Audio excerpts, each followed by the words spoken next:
Okay, when to let a prospect go and move on. Let's say you have closed out a sale, but the client just is refusing to do a final close.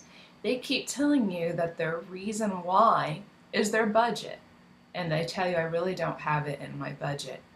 Well, guess what? They may not have it in their budget, and they may never have it in their budget for that year to cover it.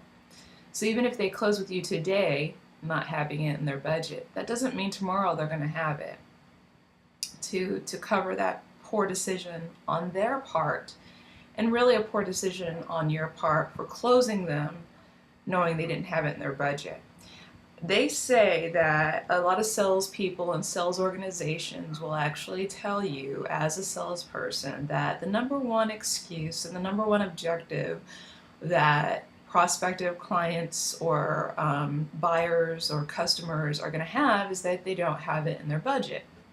Well, guess what? It's a number one type objection because it's actually a fact. At the end of the day, businesses can only buy so much. They have to buy, they have to pay their employees, which is a number one priority. They have to eat. They have to maintain their offices and the overhead of their offices if they have any trucks or equipment that they have to supply to their employees for whatever reasons. They have to maintain the office equipment inside the office. They may have to be buying and purchasing appliances, and so they have a lot of overhead. And even if your product can help them make money, guess what? There's other products that can help them make money too.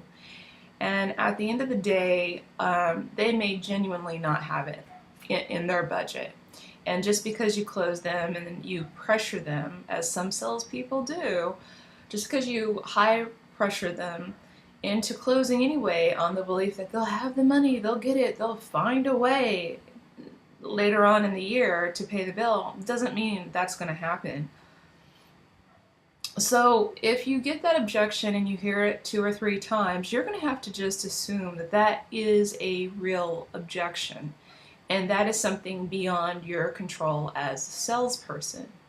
And if you close the sale anyway from pressuring the person, and if they make a poor decision because of that and they agree to the sale, at the end of the day, all you may actually be creating for them and yourself is a debt. That they're going to end up in debt, they're going to end up owing the company a bill they cannot pay, and you're going to end up with an account that goes delinquent. Now that happens. I've had sales that were done in good faith, that were done where the customer said they do have the money. They were not worried about it. It never even became a subject. And they'll close and they'll still end up having problems later on, or they'll go delinquent. Well, that too is beyond your control. But the difference is I do not pressure customers into buying if they say it's not in their budget. You have to let those people go, and you have to move on.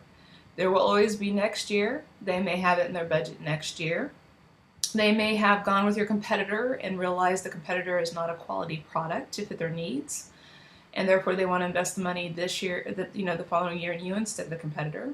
They may have found that the competitor worked out phenomenal and is all they need because they can't handle any more business beyond what the competitor brings them.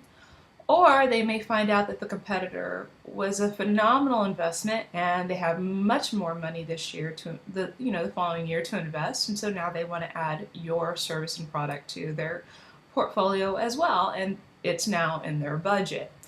Do not pressure a prospect or disbelieve that the budget